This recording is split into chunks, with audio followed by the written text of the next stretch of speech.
for being our guest for our final event of 2010. Thanks for coming all the way from Strasbourg. I couldn't wait to leave. Thanks for giving up your MEP's allowance for the day for being I here. have. And congratulations on your re-election as the leader of the United Kingdom Independence Party. What I'm going to talk to you about tonight is what sort of politician are you really, and what sort of political party is the United Kingdom Independence Party really? You've insisted to me over a few drinks at Boysdale's That that can't you are be true, sure. that you're a Gladstonian free market liberal. You've been described as an old style Tory, you've been described as a Whig, you've been described as a libertarian. What are you, what mixture is it? And I want to talk to you a bit about the world as you'd like it to be, not just the world as it is at the moment. I want to start with Britain's economy. In crisis, crisis might overstate it, but in a hole for sure. Deficit reduction being the big programme of the government, tax rises being an element of the government. Can you tell us a bit about what UKIP thinks should happen to our tax regime, and a bit about what you think the size and scale of the public sector should actually be in the United Kingdom? Well, I got involved in politics when Britain joined the exchange rate mechanism. I'd never been involved in politics before, other than when I was 14 years old, Keith Joseph came to my school and gave a speech, and he talked about British Leyland and why state subsidy didn't work. And I remember thinking back then, what these people are saying, what the Thatcherites are saying, is that if you live in a country with top rate income tax at 83% as it was, that what actually happens is your brightest and best leave the country and they head off to America or Australia. And what Joseph was selling was the idea that if you bring taxes down, your best and most talented people stay in the country, and I believed in it ever since I was 14 years old. And above all, what he said was, you can't have the good things in life. You can't have good schools with nice buildings and plenty of books. You can't have good hospitals with public health service unless you have wealth creation inside the economy. And I just get the feeling that our career politicians in the three so-called main parties have lost all touch with that. It's as if the public sector is more important than the private sector.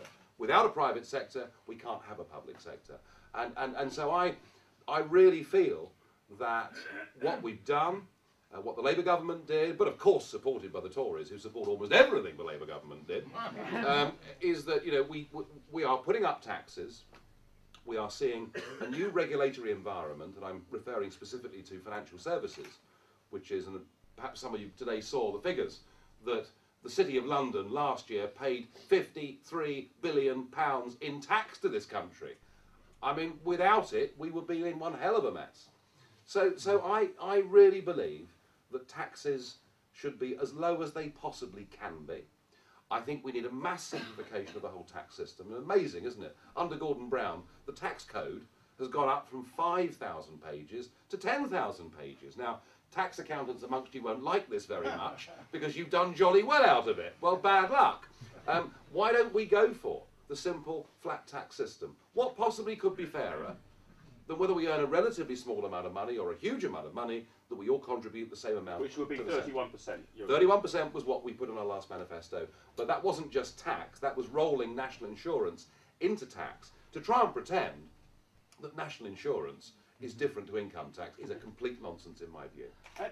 So give me a sense of the scale of the public sector spending cuts that you'd like to see made. I mean, here we, the IEA, have a difficult position because on the one hand we want to kind of welcome the fact that we've eventually got a government that is actually going to cut spending, but on the other hand the cuts are fairly trivial, about 4% in real terms over the course of this parliament.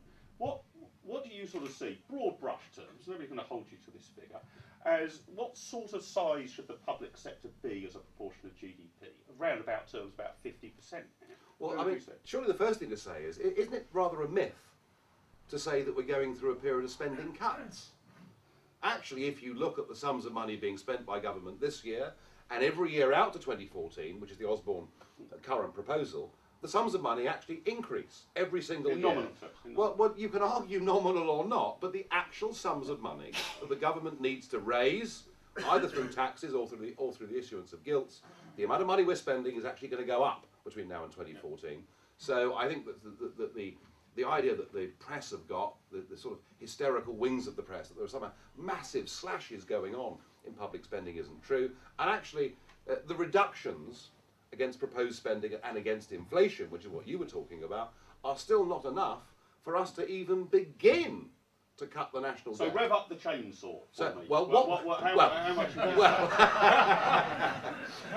Well, look, in the last general election, and I'll make it clear that as far as I'm concerned, the UKIP manifesto died on May the 6th. I nearly died on May the 6th too, incidentally. The UKIP manifesto finished, and we're now going through a fresh policy review, and we'll come out with some fresh figures in the spring of next year. What we talked about, I mean, listen, we weren't going to win the election, for goodness sake, but what we wanted to do was to try and get some sort of debate going, and we said it should be cut by at least £50 billion a year, and that there was a very powerful argument that you could do that without cutting frontline services.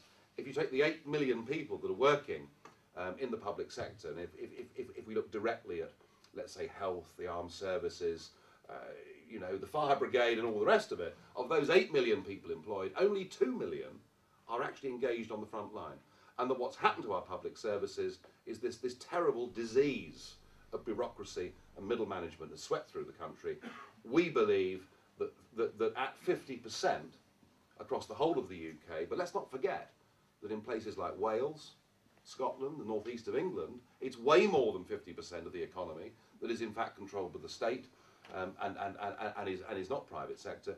I mean, we would like to think that we could get back to somewhere between 35 and 40%. Now, you can't do that overnight, but that is what we will aim to do. Very modest target by IEA standards.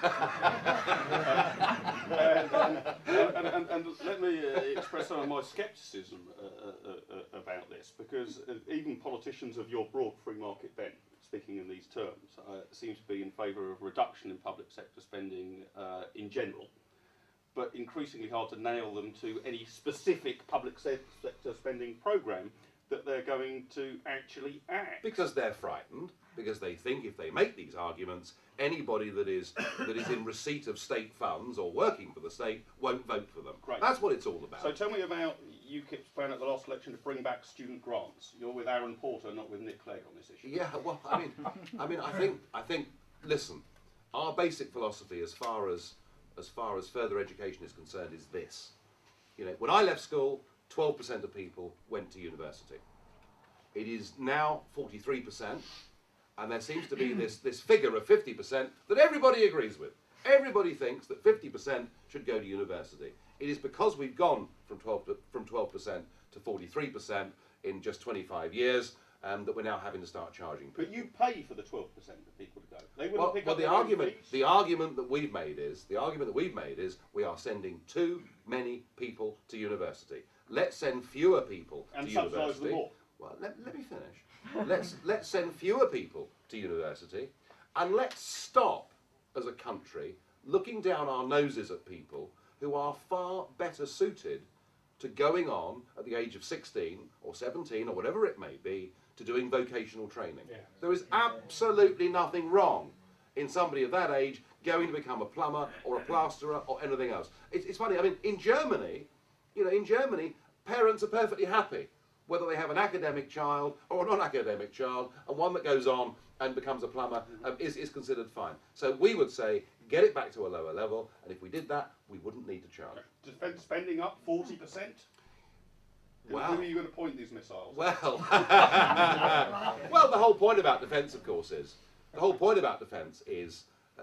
course, you know, when the Berlin Wall came down, when the Warsaw Pact had gone, we didn't have a clearly defined enemy, and that was taken as an excuse to start slashing defence spending. I mean, we're now down to, what is it, about 2.1%, I think, defence spending of the overall national budget.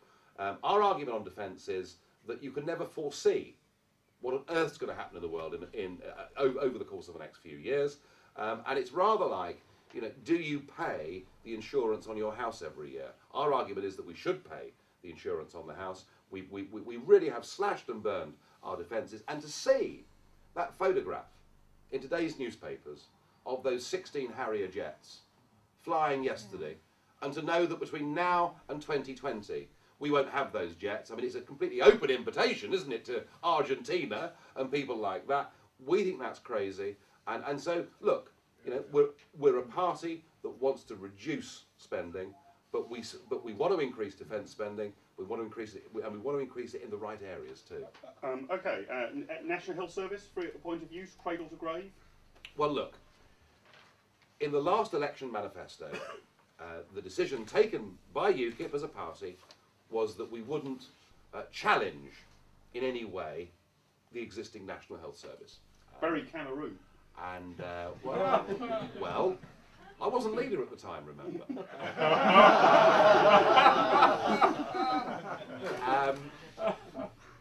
I think that we as a party had seen what had happened to Dan Hannan when he appeared on Fox News and dared to question the idea that we run the National Health Service in the way in which we do.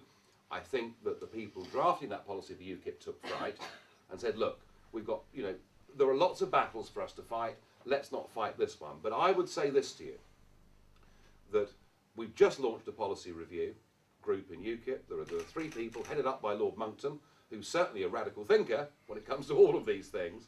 And one of the things that I want us as a party to examine is I think we have to get away from the idea that managing health centrally, the way in which we do, is the right way to do things. One of the few promises that Labour kept when they came to power in '97, it was that they would massively increase spending on health. They did. It's gone up by 2.5 times since '97, but I think what all of us know is that the service provided hasn't. So I want us to start challenging that too. Okay. In terms of making Britain a better climate to do business, is Paul Bowes here? Paul, I wonder if you could ask your question for Nigel about the bank levy. I can't remember the precise wording. Oh, I can. Broadly, broadly, what it was, do you think the bank levy is a good thing in terms of comparing it globally?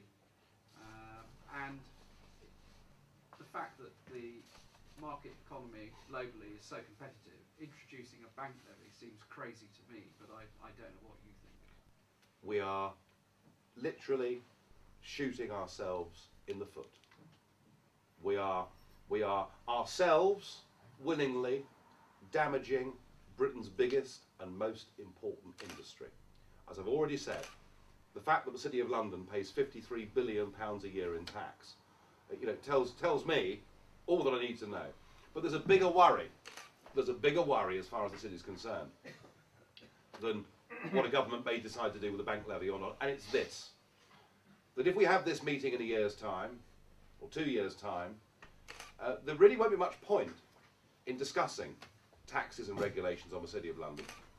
Because what has happened, and make no bones about it, it's been going on for 10 years, but supported not just by Labour and the woolly-headed Lib Dems, but supported actively by not every single, but virtually every single Conservative politician in Brussels since 1999, has been the creation of something called the single market in financial services.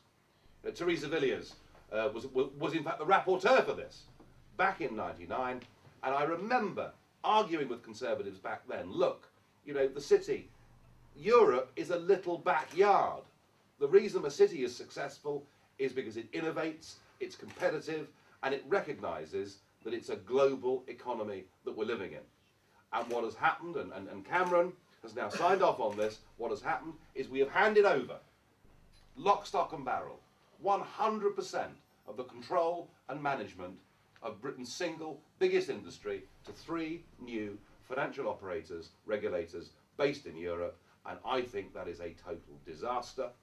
And I think we may have reached a tipping point here, because for all the years that I've been involved in UKIP, and the years before in the city, when I was boring people to death over protracted luncheons about why Europe may...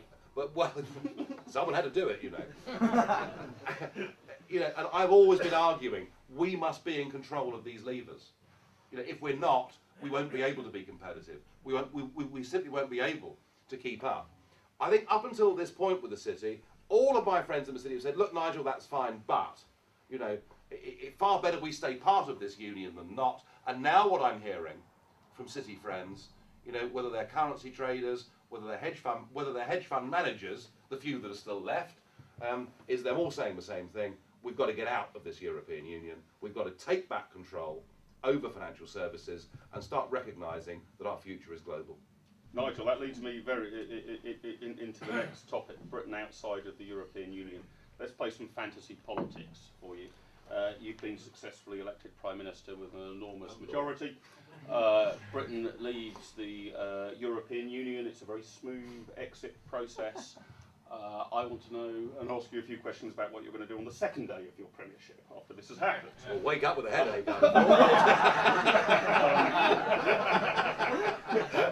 You want, am I right? Your strategy is we join EFTA. We join EFTA. No. First things first, you know, we can look at all these fantasy scenarios. I think it's pretty unlikely that I'm going to be Prime Minister in the next few years' time, which may be a good thing for all concerned. But I do think this.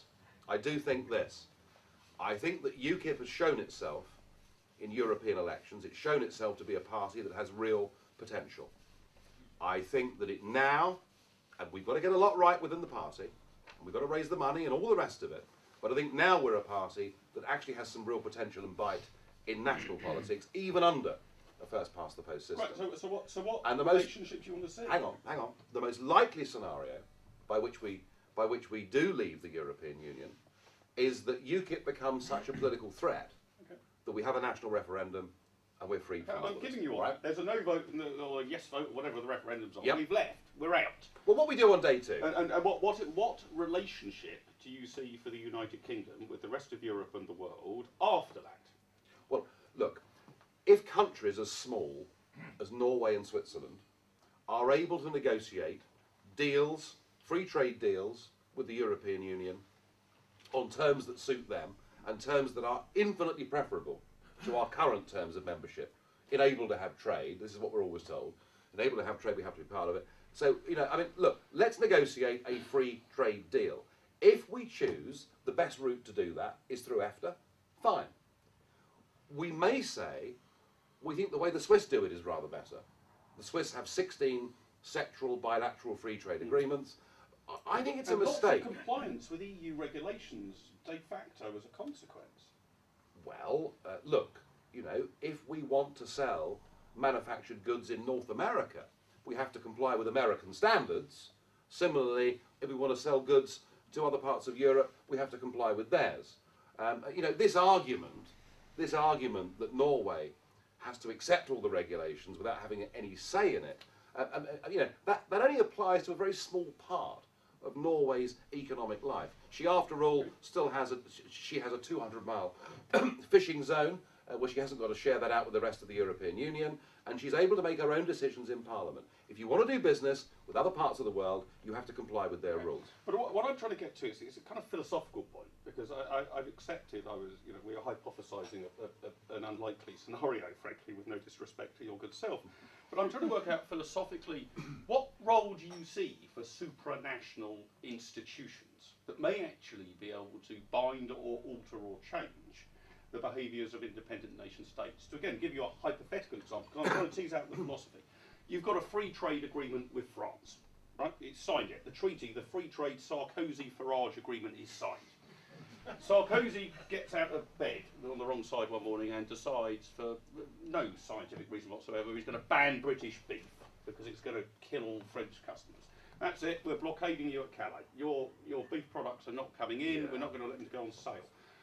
What role, if any, do you see for an arbitration process, a court process that might resolve that? Yeah. And frankly, you know, if you were the British Prime Minister and prosecuted that case and won, would if you like, bear down on French national sovereignty in order to facilitate free trade? This idea that because we're part of a European Union, because we're part of a supranational structure, means there are rules in place whereby if anybody breaches the rules, they'll be brought to heel, has been shown through our membership of the EU to be total and utter baloney. So the Commission doesn't have enough power. Look, they banned beef whilst we were members of the European Customs Union. So whether we're part of it or not doesn't appear to affect their behaviour.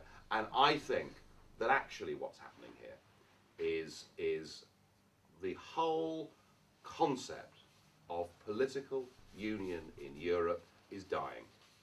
It may take a long time for it to die, but right across the European Union, 2010 was the year in which the peoples of Europe, and I'm talking not just about Britain, we're talking about Latvia and Austria and Germany, and right across the European Union, people are saying, you know, we've never given our consent.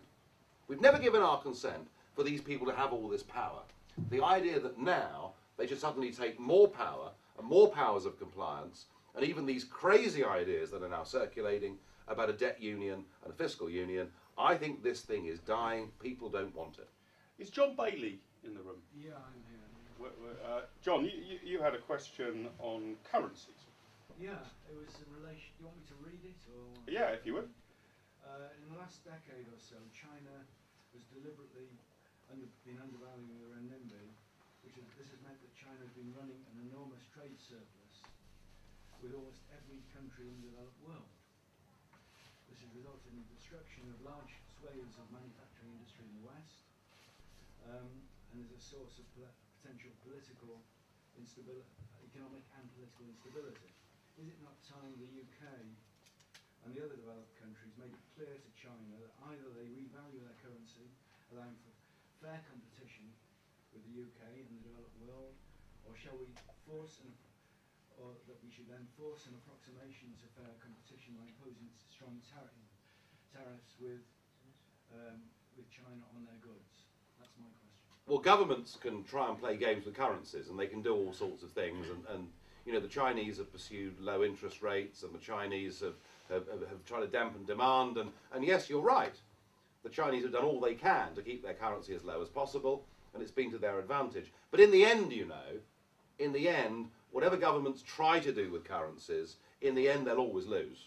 No, I've got to come back. Because in the end, the market's the market.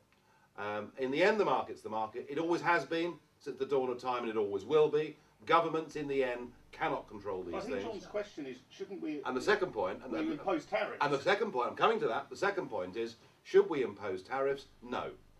Tariffs heading down the protectionist route. Whenever and we saw this back in the 1930s when countries turned protectionist. Heading down the protectionist route is a disaster. Britain's future. No, you can come back in a minute. Honestly, I'm sorry, Mark's chairing this, but I promise you can. Britain's future. You can if he says no. Britain's future is as a global trading nation. That's the point I'm trying to make. And yes, we're living with globalization. Yes, we're living with centres in the East with much lower cost bases than us. That means we have to get better at what we do, not put tariffs on. John, briefly. No. My answer. Well, fine. Well, fine. No, let me elaborate. Very quickly, John, please. They've destroyed large swathes of industry. Textiles is virtually non-existent in this country. Steel is badly damaged. Literally millions of people are unemployed as a result of these Chinese tariffs. You can't just say eventually everything will come right, because as I'm sure you're aware from your knowledge of economics, the basic principles of comparative advantage or absolute advantage, Ricardo, Adam Smith, they apply only if you have balanced trade. China has deliberately unbalanced trade. We have to retaliate in some way with them. Otherwise, it is disaster grounds. Well, that's exactly the speech that Andrew Brons gave from the British National Party in the European Parliament 2 days ago, and that is their analysis. I don't care whether it is or not. That is, I did not. And that is their John, analysis. please, John, you make your point. Well, I'm just saying that's the point that they're making, and I'm arguing that that free trade's never going to be perfect. Of course, it's not, and I accept that. But my goodness me, if we are going to be a successful nation outside of the European Union, part of the 21st century global economy, then protectionism would be a disaster. Because what you get with protectionism is you fall behind in terms of innovation. You don't modernise, you don't move with the times. Goodness me, we're seeing this. We're seeing this with Italy, where when Peter Mandelson was Trade Commissioner, and wasn't he so well suited to that post? I really think he was perfect to be a European Commissioner, Mandelson. What we saw were tariffs on shoe imports from Vietnam, from bras from China and all the rest of it, and protecting Italian and to some extent French businesses. And it's perfectly clear those Italian and French businesses are in the end going to go bust in a globalised world. And because people have sheltered themselves behind tariff barriers. They haven't innovated and moved on. So, however unfair at times the circumstances of trade with China may appear to be, tariffs, I do not believe, are the answer. Thank you. No, we've got to move on. We've got to move on. I have absolutely no segue into this whatsoever, but I was outside having a cigarette with Nigel. I said, what was the backwash of being such a pain in the neck to the European establishment? What was it actually like? Not just the kind of media reaction to attacking the esteemed President of the European Commission, but the reaction from the institutions. And he said, I don't know whether this was just to delay the inevitable, he said, I tell you, ask me that question and I'll answer it honestly. No, well, I mean, I have been having a bit of a pot at them since 2004 as the only leader of a Eurosceptic group in the Parliament. There was a myth put about that the Conservatives were going to form a Eurosceptic group, but just look at their voting record and you'll find out that's not been the case. But it's really it's been different since 2009, because now, as the joint leader of the Europe of Freedom and Democracy group, they've given me a front row seat. So I'm the only British MEP. It's wonderful irony, all this, isn't it, really? I'm the only British MEP that sits amongst the 20 seats on the front row. I'm seat number 20, and what is so delicious is that Mr. Barroso is seat number 21. I virtually touch him. So I've been doing my best. I've been doing my best in my speeches there to provide help for them and constructive criticism. But it was the Van Rompuy thing. It was the Van Rompuy thing that did cause a bit of a stir. And he'd been appointed the President of Europe. And don't forget, we've been told that the first President of Europe would be somebody who would stop the traffic in Beijing and in Washington. And they appointed this chap, Herman Van Rompuy, better known to UKIP as Rumpy Pumpy, which makes far more sense to us. And they appointed this chap, and I hadn't intended to be as direct as perhaps in the end I was. But long lunch. But having, I'm not answering that. But having to sit through this 17-minute dirge that he produced, it just came to me that this chap really doesn't have very much charisma. So yeah, I did say, you know, people said you'd stop the traffic in Washington and in Beijing. I don't suppose you'd stop the traffic in Brussels. And I think you've got the charisma of a damp rag and the appearance of a low-grade bank clerk. And the question I want to ask is, who are you? Who are you? I've never heard of you. No one's ever heard. It's all seemed perfectly fair and reasonable to me. Because I bet nobody in this room, and this is an informed audience. I mean, hands up, how many of you had heard of Van Rompuy before my speech? Exactly. Well, there you are. One. I've made him famous, haven't I? He should be very grateful to me. Anyway, they were very unhappy about it.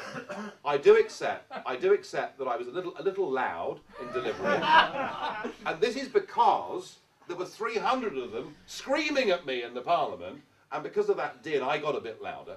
But I don't think I said anything that was particularly wrong or bad. But I was hauled in for an interview by an interview without coffee. Yeah, it's always a sign, isn't it? If you're not offered coffee, you're in big trouble.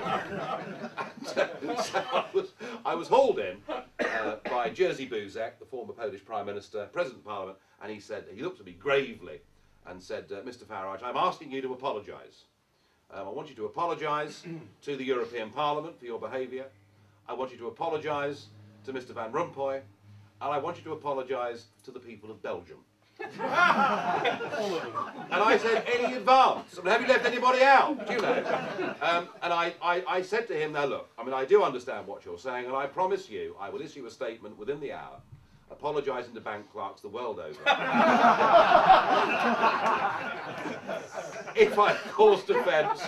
And he said, well, and they fined me 10 days daily allowances. And the President said to me at the end of all of this, after he'd given me the fine, he said, and this will never happen again. And I did say, how on earth are you going to stop me?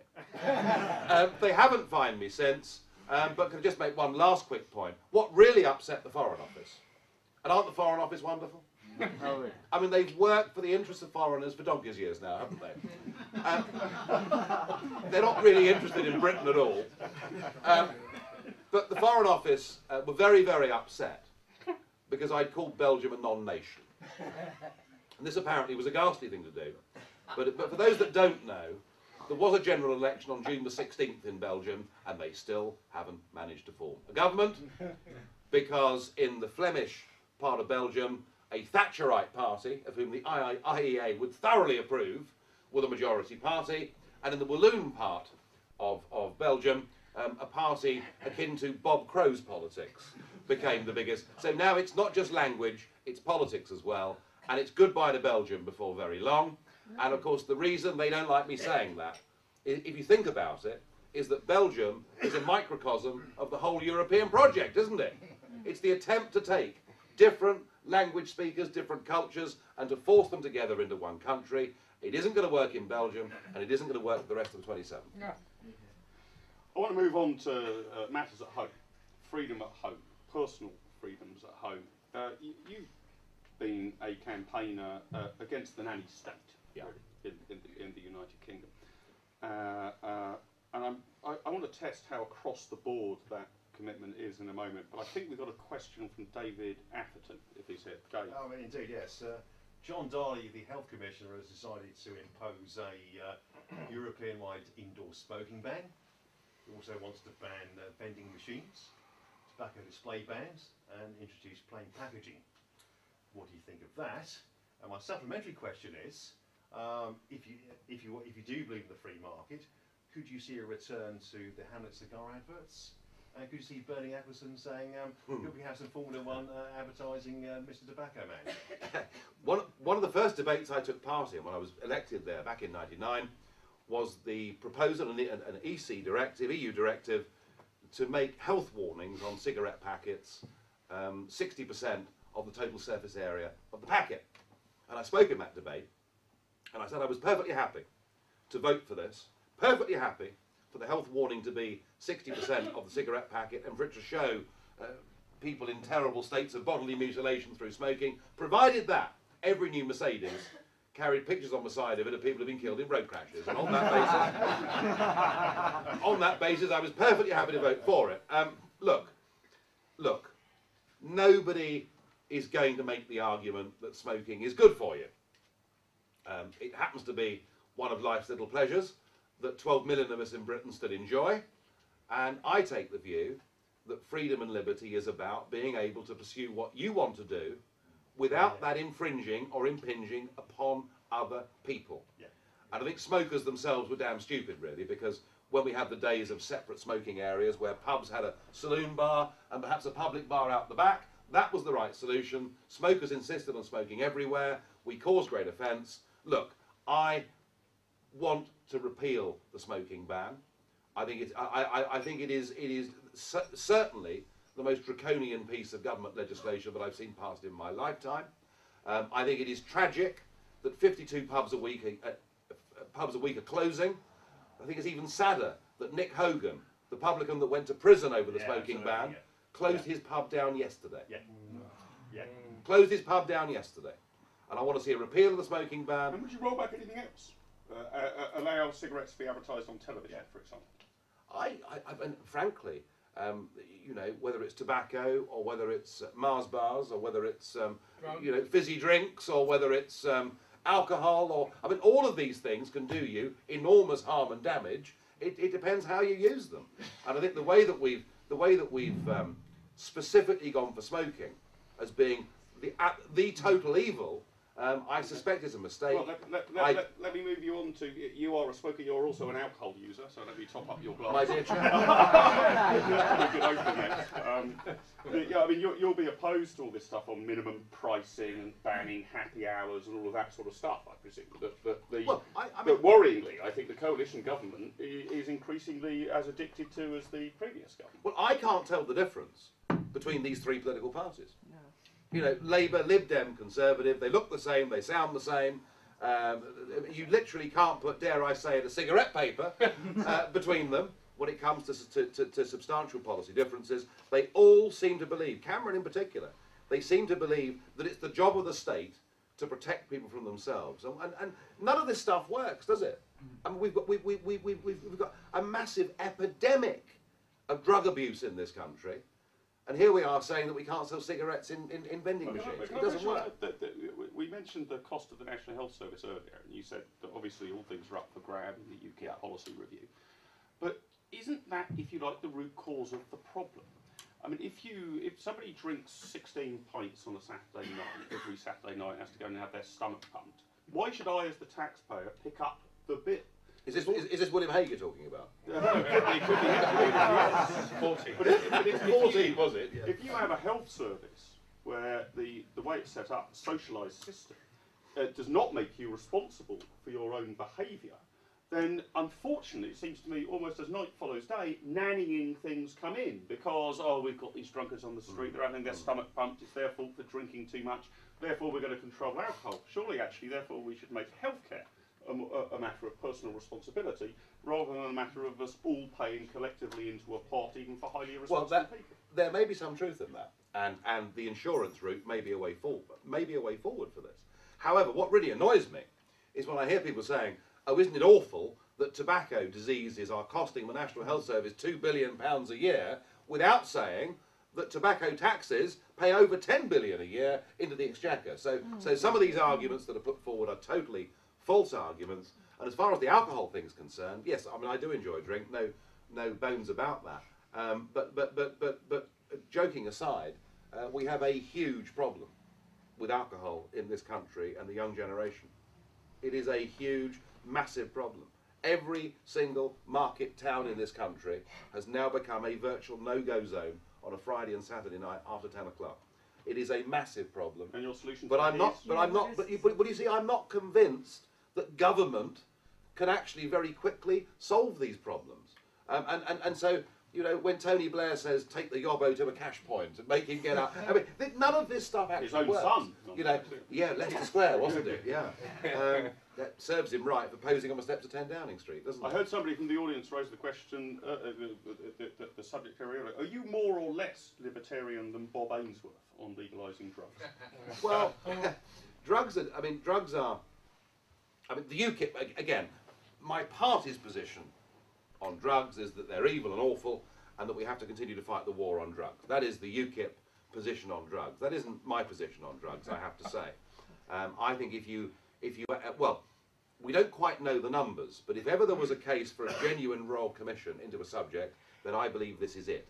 Yeah. Because it seems to me that if you add up the amount of police time, the amount of court time, the amount of prison spaces that are taken up with people committing crime or running organised gangs to get the money to buy an illegal substance, there is a rather tempting argument that says, decriminalise it, you know, sell it in boots, and let people make their own decisions whether they want to take this stuff or not. I am convinced that the crime rate in this country would fall very sharply if we cut the criminal element out of drugs. Now, I'm going to have a great problem persuading my own party that this is the right position to adopt, and I still don't know myself what the answer of that Royal Commission would be, but I think it is tempting to think that that might be the right way to go, yeah. This is a wider civil liberties question rather than a lifestyle issue. Free speech. I assume I know you're an advocate of it. Gert Wilders, I'd be interested to know where you stand on the Pastor Terry Jones issue. UKIP has on certain occasions been devout defenders of free speech amongst unpopular people who you may even disagree with. Can you tell me exactly what your approach is to free speech? What limits should be put on it? You know, is incitement to racial hatred something which should prohibit it? Who should be allowed to come in and into this country in order to broadcast a film? What's your framework for that? Well, look, I mean, I think that we have to be far more liberal in its proper use of the word with free speech than we've been. Jackie Smith banned over 200 people from coming into Britain, you know, various radio broadcasters and all the rest of it, because she didn't like what they were going to say. I think you realise we have a problem with free speech when Howard Flight gets condemned for his own party for saying something that many of us would have thought was a perfectly reasonable and sensible thing to say, although perhaps the use of the word breeding might have caused a few difficulties. So that shows you how serious the problem is. But I'm afraid we've got to a point where for a politician like Geert Wilders, who was a serious politician in the Netherlands, to have been banned from coming to this country by Jackie Smith shows you where we go. And as far as Terry Jones is concerned, look, I think if he visits this country, I think he is a very divisive figure. I think he's an inflammatory figure. I don't think he'd help, but I would let him in, absolutely. And what good did it do in the 1980s when we saw the 9 o'clock news as it then was, with the words of Martin McGuinness and Jerry Adams dubbed and spoken by an actor? What total and utter nonsense. This leads me to my next question, which is the sort of approach that you or UKIP want to take to ethnic minorities and immigration. I've been trying to work out what your policy is on the burqa ban. Perhaps you could explain it. Yeah. And I'm also trying to work out what role do you think the state has in second-guessing the sartorial decisions of the civilian population? Well, the burqa ban, yeah.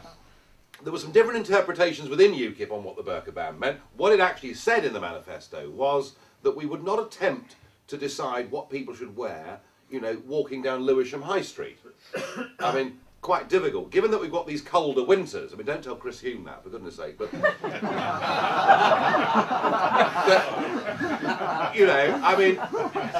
you may tomorrow see a chap wearing a balaclava going down Lewisham High Street. And that's both fine. And the next person you see, that's Immer Street. What we argued was there should be equality before the law. That whatever set of rules are imposed, be they, at airports or by private shopping centres like Blue Water, for argument's sake, or if I go in an NatWest Bank, if I can't wear a crash helmet, well, I wouldn't wear one anyway, but if I can't wear a crash helmet in NatWest Bank, then you shouldn't have somebody else in NatWest Bank who has got their face covered. You don't think this is a matter for NatWest Bank? You think this is a matter for the state to impose sartorial equality on private companies? I think what we would be doing in this case is giving private companies the ability to actually do it, because at the moment they feel very exposed. You just therefore want to repeal equalities laws Yes. that might prevent them from doing it? Yes, absolutely. But were NatWest Bank to decide in their wisdom, actually we've got a large number of customers who wear the burqa, we don't want to wear alien. That is their choice. We have a large number of armed robbers who wear crash helmets, Yeah, we do want to wear them. Then they could ban the crash helmet and allow the burqa. Yeah, it's pretty unlikely that NatWest Bank would do that. But it'd be their decision. That's the point of principle. No, look, it's not for the state to tell private companies how they run their lives, but it may be for the state to make life a bit easier for private companies who are now so terrified of equality laws that they daren't say anything. So that's what we were saying about the burqa ban. But the idea that you legislate what people wear walking down the high street would be completely impractical and would not work. On immigration, your manifesto supported a 5-year freeze on permanent residency to the United Kingdom. Do you think the United Kingdom's overcrowded? Are you some sort of strange modern Malthusian? We can't possibly keep up this, the population gets bigger, we all get richer as a result. It's funny, isn't it? I mean, I drive a lot doing this job. I drive around the M25. I travel the motorways of Britain. They are markedly worse than they were 10 years ago. Massively worse than they were 20 years ago. That's a state industry. The Victoria line. If you catch the Victoria line in London at any time of the day, I mean, it is absolute murder. But these are all state-run industries. Private enterprise codes. Yeah, but what you realise is doing these things that actually we are very much more overcrowded than we were just a few years ago, and that the type of open door immigration policies that we've pursued have been very irresponsible indeed. And I think, to me, this was summed up when we said on the 1st of January 2004, and again all three parties agreed to it, we opened the door to the whole of Eastern Europe, and we said as many of you that want to come can. If that's 500,000, if it's 1 million, if it's 5 million, that's fine. And it was an irresponsible and stupid thing to do. So I understand your approach. Your approach is going to be no permanent residency for 5 years. Until we sort the mess out. I understand that. Yeah. It will be possible to get a work visa. Of course. Right. Who gets work visas and doesn't will be controlled presumably by some bureaucratic department of civil servants somewhere near this building, right? So your policy is this: Manchester City want to sign some new Brazilian left winger. That Brazilian left winger will have to submit himself to state bureaucrats questioning whether or not he really is an addition to the Manchester City squad. They will fill in various forms to determine this. And if they decide he does add to the quality of Manchester City's football, these bureaucrats decide he will be allowed in. And if they decide he isn't, he won't. That's the process that you want in place. That actually is what happens already. I know, it's a if disaster. if they come from outside the European Union, but if they come from within the European Union, whether they're footballers, whether they're people coming to get casual labour, of course there are no restrictions whatsoever. Why don't you just auction off the visas? Look, I tell you what. This is very interesting. This because Milton Friedman, who was one of the great men for free trade, for freedom, for liberty and all the rest of it. And Milton Friedman himself said, you cannot have the free movement of peoples and labour all the while you have a social security system. I'm just suggesting Now I think that point, but you just want to cut me off there, Mark, I'm sorry. I want to say that again if I can. You cannot have the free movement of peoples and labour all the while you've got a social security system. That was Friedman's point. And it's as true today as it was 30 years ago. You're worried about the Brazilian left winger for Manchester City signing on for housing benefit? I am worried about the fact that already there are 42,000 children in Warsaw for whom child benefit is being claimed. That doesn't make any sense to me at all. I'm worried about the fact that the distinction between coming to work in Britain and settle in Britain is now so virtually indivisible. And I think we've got to get a grip and get control of this back. And I think it's been actually, you made the comment earlier that it's all good for our economy. I question that very deeply. Migration Watch and Sir Andrew Green, who've done some fantastic work in my opinion, have showed that actually, economically, you could say the thing was about in balance when the economy was going well. Now that we have rising unemployment and a massive oversupply in the unskilled labour market, it is now an economic cost to this country. But what is the social cost to this country? Yes. What is the social cost? You know, I went to Peterborough 18 months ago, and I met a girl in the street, 17 years old, and she'd applied for a job on a packing line, you know, where they put cellophane round broccoli or whatever they do in Peterborough. Well, they do quite a lot of it up there, don't they, actually? And she said to me she had been refused a job because she couldn't speak Polish.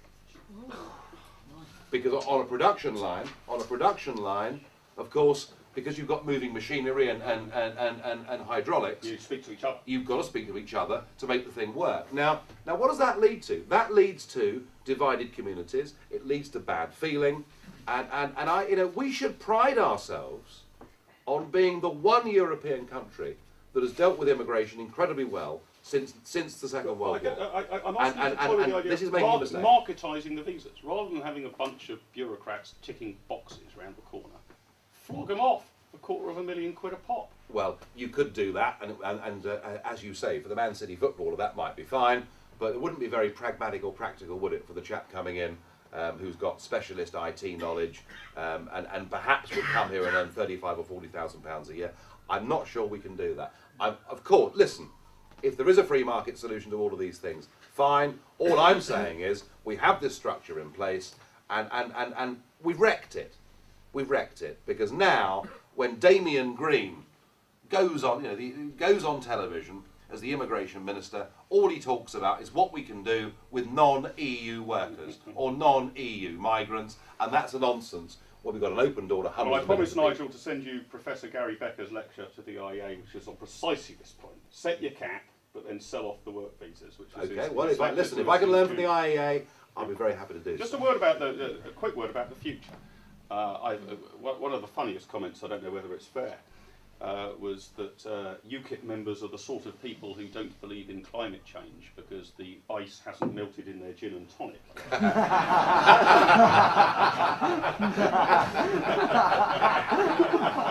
Well, that's a very fair criticism.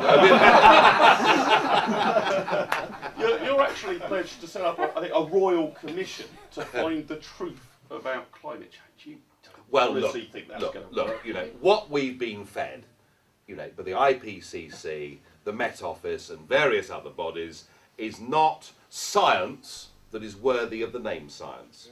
You know, taxpayers' money has been used to tell these organisations that they must tell us that climate change is actually happening, and that anybody that questioned it has been marked out as a total pariah. They've been condemned. They've been despised. I did a programme about 5 years ago with Michael Cashman, the former EastEnders actor, who's now a Labour MEP for the East Midlands, and all I said was, look, I'm not a scientist, but it seems to me there are two sides to this debate, and we ought to be listening to that. And he screamed across me at the table, denier, denier.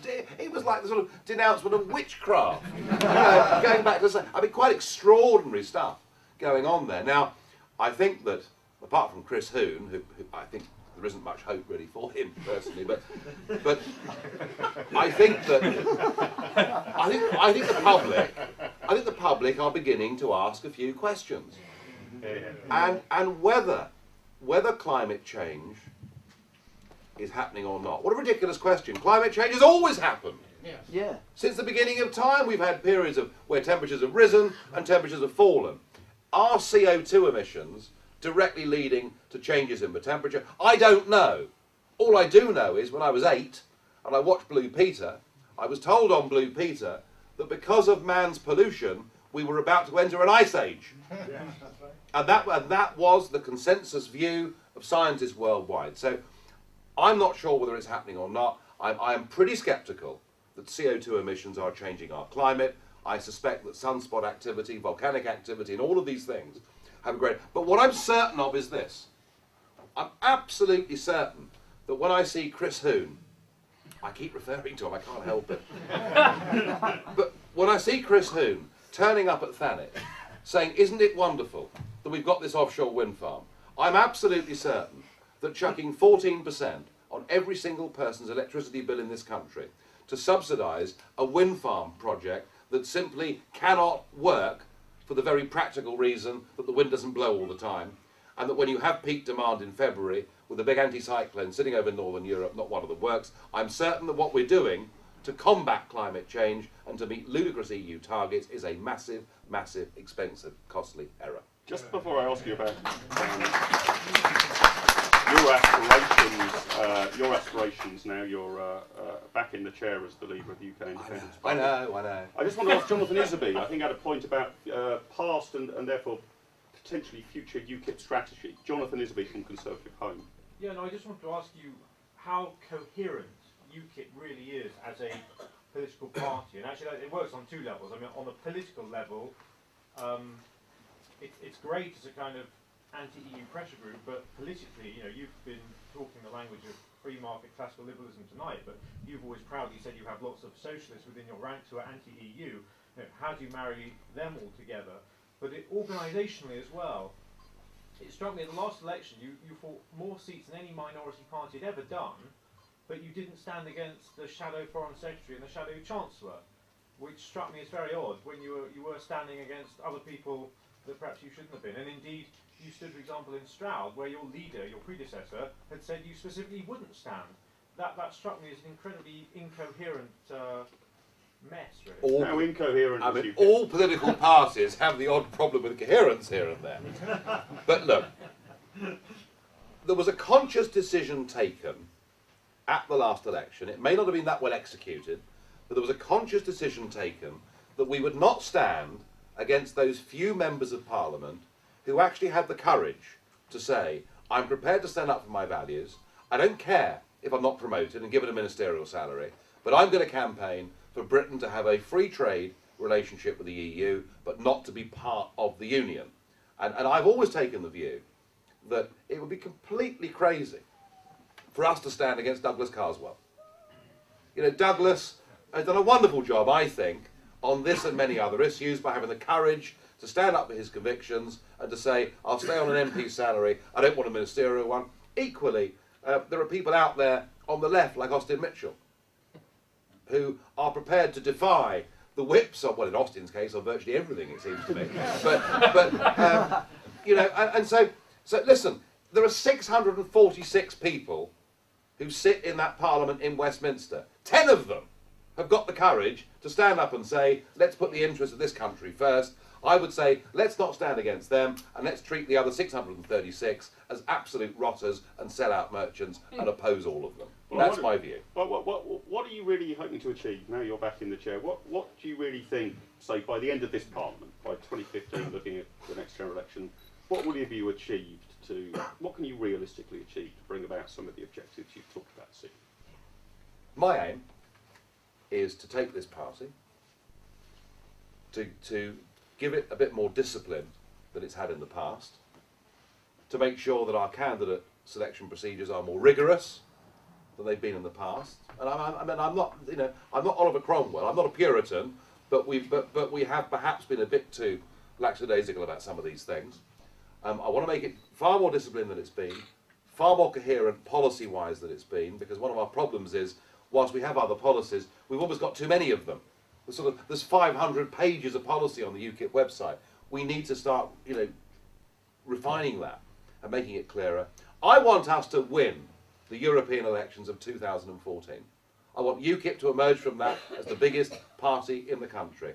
And I don't see why we can't do that, because there have been, for the last 13 years, there have been millions of people out there whose main priority has been to get rid of Blair or Brown. Get rid of Labour, that's been their priority. And there's been a belief amongst many of those Conservative voters, just wait till David gets in. Just wait till our lad's there. He'll stand up for Britain. Well, David is in. David and William Hague are in. And they've signed us up to a European External Action Service. In fact, Hague just down the road last week, was enthusiastically calling for more EU foreign policy. Theresa May has signed us up to stage 2 of the European arrest warrant, which we're now seeing used for political motives to get Julian Assange taken back to Sweden. We've seen them sign up the whole of the City of London to regulatory control from Brussels. I think it is entirely possible and achievable that UKIP go on and win the European elections of 2014. If we do that, and if we reach a certain number of votes, then who's to say what we might achieve in the general election 2015? I don't know. What I do know is that in the short term, the growth of a party, and it is coherent in this sense, Jonathan, the growth of a party that believes we have too much government, that we're paying too much tax, that we're not being listened to, that we want a form of direct democracy here in Britain, so that on this and every other issue we can get round the back of government. I believe this whole idea of a, if you like, almost a freedom movement in this country won't be stopped. But in the short term, in 2015, if Cameron or anybody else wanted to blunt us, they could do it by offering the people of this country the one thing they deserve, in my view, above all else, and that is a free and a fair referendum, so that they themselves can decide whether we live in an independent, self-governing nation or whether we're part of this new EU monolith. And if in the short term UKIP becomes big enough to achieve that referendum, I'll be delighted. Nigel Farage. Nigel Farage, leader of the UK Independence Party, thank you very much for joining us this evening, and have a very Merry Christmas. Thank you.